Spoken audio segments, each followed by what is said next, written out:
क्या time travelling सिर्फ एक थ्योरी ही है या इन फ्यूचर पॉसिबल भी हो सकता है? आइए जानने की कोशिश करते हैं साइंटिफिकली।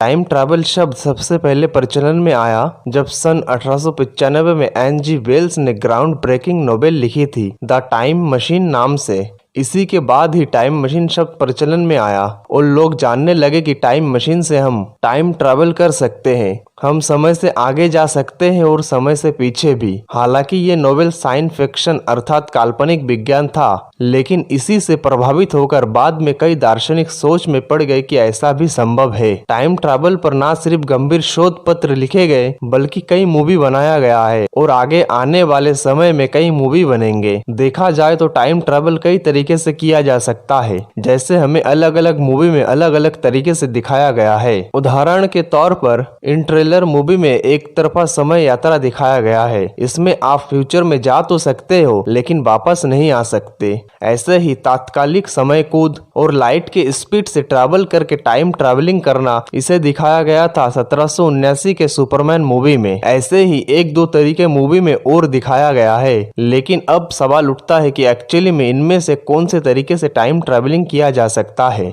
अब आप लोगों को लग सकता है कि वास्तव में इनमें से किसी भी तरीके से करना नामुमकिन है, लेकिन एक्चुअली में इनमें से कई तरीके से टाइम ट्रैवलिंग किया जा सकता है जो साइंटिफिकली सिद्ध हो चुका है। हाँ दोस्तों, मैं कोई जुमलाबाजी नहीं कर रहा हूँ जो आपको लग सकता है। वैसे देखा जाए तो टाइम ट्रैवलिंग तो कई तरह का होता है, एक है फ्यूचर और दूसरा है पास्ट, लेकिन हम बात करेंगे फ्यूचर टाइम ट्रैवलिंग के बारे में। भविष्य में टाइम ट्रैवलिंग करने का जो वैज्ञानिक तथ्य है वो एक्चुअली में निकल कर आई है अल्बर्ट आइंस्टाइन के थ्योरी ऑफ स्पेशल रिलेटिविटी से। हिंदी में विशेष सापेक्षता का सिद्धांत कहते हैं, क्योंकि इंग्लिश मेरा भी अच्छा नहीं है, मतलब है ही नहीं। अब टाइम ट्रैवलिंग पर आते हैं। The concept of time dilation, Hindi में समय फैलाव की अवधारणा, इसे आइंस्टाइन द्वारा इंट्रोड्यूस किया गया था। इससे पहले समय को स्थिर माना जाता था, यानी कि चाहे आप पृथ्वी पर हो, मंगल पर हो या स्पेस में हो, समय स्थिर ही चलता रहेगा एक समान। मशहूर गणितज्ञ आइजैक न्यूटन ने कहा था, आप स्पेस में चाहे किसी भी स्थिति में उड़ रहे हो, समय हमेशा स्थिर ही रहेगा। ऐसे में अल्बर्ट आइंस्टाइन वो पहले इंसान थे जिन्होंने कहा, न्यूटन भाइयों आप गलत बानी। भोजपुरी कैसा बोला मैंने कमेंट में बोलिएगा। चलिए पॉइंट पे आते हैं। आइंस्टाइन ने बोला, समय एक नदी की तरह है। जैसे नदी का पानी कभी तेज बहता है, कभी धीमा, कभी पानी कम होता है, कभी ज्यादा, ठीक इसी तरह समय स्थिर नहीं होता है। समय कभी तेज चलता है तो कभी धीमा। यह स्पीड और ग्रेविटी के ऊपर निर्भर करता है। सही सुना दोस्तों, आइंस्टाइन ने कहा था समय को तेज या धीमा किया जा सकता है अगर स्पीड और ग्रेविटी फोर्स बदल दिया जाए तो। इसी को टाइम डायलेशन, समय फैलाव की अवधारणा कहा जाता है। जैसे हमारे आंखों की पुतलियां रोशनी और अंधकार के हिसाब से डायलेट होता है, इसी तरह से समय भी डायलेट करता है। अगर किसी वस्तु की स्पीड बढ़ जाती है या उस पर ग्रेविटेशनल फोर्स अधिक लगती है तो।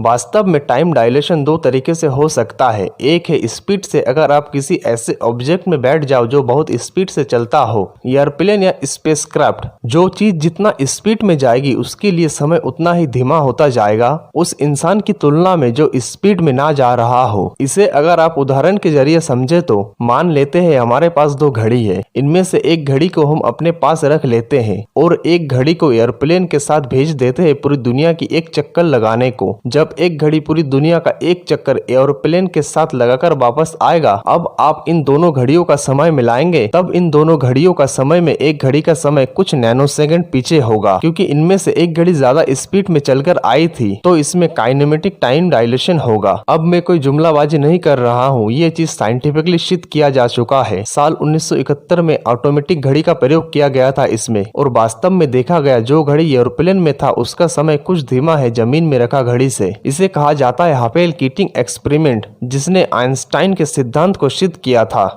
वास्तव में ऐसा नहीं है कि उस घड़ी का समय धीमा हो रहा है जो एयरप्लेन में मौजूद है। अगर हम धरती पर बैठकर उस घड़ी का निरीक्षण कर रहे हैं तो हमारे संबंध में समय धीमा हो रहा है, ना कि उस घड़ी का जो एयरप्लेन में मौजूद है। वह घड़ी तो उसी हिसाब से चला जा रहा है जैसा चलता है। सोचो अगर हम एक ऐसा रॉकेट बना सके जो लाइट की स्पीड से चलती हो, और अगर आप उसमें 10 साल तक स्पेस में ट्रैवल करते हो जो लाइट की स्पीड से ट्रैवल करता हो, और आप वापस पृथ्वी में आओ तो आपको जो समय दिखेगा वो 9000 साल बाद का होगा। अब अगर किसी को लाइट का स्पीड नहीं पता है तो थोड़ा सा बता दूं, लाइट का स्पीड होता है 3 लाख किमी प्रति सेकेंड। बाकी 1 घंटे में कितना चलेगा आप ही हिसाब लगा लो, कमेंट में जरूर बता देना। लेकिन तो अगर सीधे सीधे आम भाषा में कहूँ, अगर आप भविष्य में टाइम ट्रैवलिंग करना चाहते हैं तो वह आप अभी आज भी कर सकते हैं। ये चीज साइंटिफिकली सिद्ध हो चुका है। पर समस्या ये है कि लाइट की स्पीड को तो छोड़ो, उसके 1/4 स्पीड में भी ट्रैवल करने का कोई भी ऑब्जेक्ट अभी तक नहीं बना है। जब भविष्य में हम और भी स्पीड से ट्रैवल करने वाले ऑब्जेक्ट या स्पेसक्राफ्ट बनाएंगे तब टाइम ट्रैवलिंग करना पॉसिबल हो पाएगा। अभी टाइम ट्रैवलिंग करना पॉसिबल है लेकिन लाइट की स्पीड से चलना पॉसिबल नहीं है, इसीलिए अभी संभव नहीं है। हाँ, अगर आपने कभी एरोप्लेन में ट्रैवल किया है तो जब आपका धरती का 1 चक्कर जितना ट्रैवल हो जाएगा एरोप्लेन में, तब आप कुछ नैनो सेकंड जितना टाइम ट्रैवलिंग कर चुके होंगे। शुरू में मैंने कुछ और पॉइंट बताए थे जैसे फ्यूचर और पास्ट टाइम ट्रैवलिंग के बारे में, लेकिन मैंने सिर्फ फ्यूचर टाइम ट्रैवलिंग के बारे में बात किया है और मुझे आशा है टाइम ट्रैवलिंग का जो कॉन्सेप्ट है आप लोगों के दिमाग से क्लियर हो चुका है इस वीडियो को पूरा देखने के बाद। अगर आप लोगों को पास्ट टाइम ट्रैवलिंग के बारे में जानना है तो कमेंट में जरूर बताइएगा, क्योंकि इस वीडियो को मैं और लॉन्ग नहीं कर सकता हूँ।